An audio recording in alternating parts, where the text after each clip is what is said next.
Okay, so for the longest time I've wanted to get a Montale fragrance and I finally have my hand on one. So I finally have my hand on Intense Cafe. I'm not really sure what to expect. I needed a slightly bolder fragrance that can sort of rival Black Orchid, and I thought, why not get a Montale today? So for the packaging, we've got this quite shiny outer box, house name at the back, some ingredients.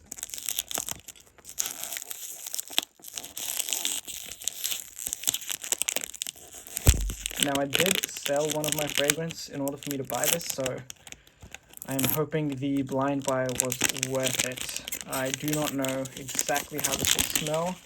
So that is the cellophane. Let's get rid of that. Now it is much more shinier. You can actually see me in the reflection, which is not the prettiest of sights, but I can already smell a lot of rose. Hopefully it hasn't leaked. Do not want to damage this box in case I want to sell it off. So it's actually got an inner box like most fragrances do, and it comes in a pouch. Okay, so this is nice.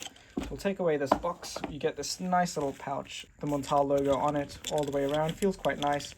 Again, a little bit extra, but you know, when you're paying the price that you're paying for these fragrances, you want to have these extra things. Anyways, so a nice purple bottle. Again, a fingerprint magnet. It is quite hollow.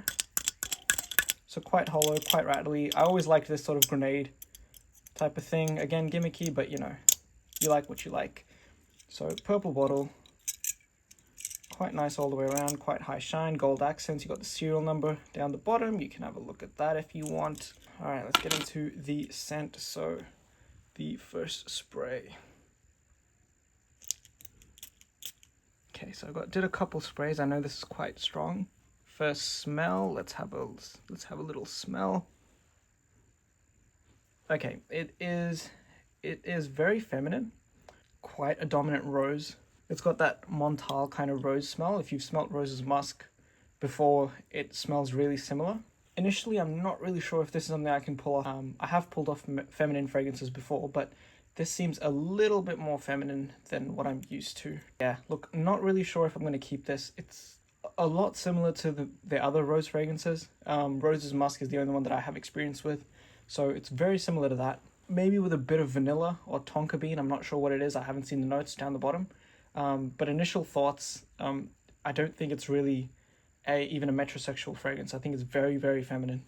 In terms of a blind buy, I knew it was a risk. Obviously, look out for the full review of this fragrance. But overall, I like the presentation of these. I like the way that Montale gives you this little extra pouch. Obviously, it's, again, not a thing that you need, but quite nice. The bottles are okay, but overall, I enjoy the presentation. The atomizer's okay. I'll do a few more sprays for you here.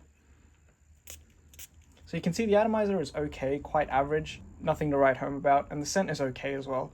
But I hope you enjoyed this video. If you want to see some more unboxings, just let me know, and I'll see you in the next one.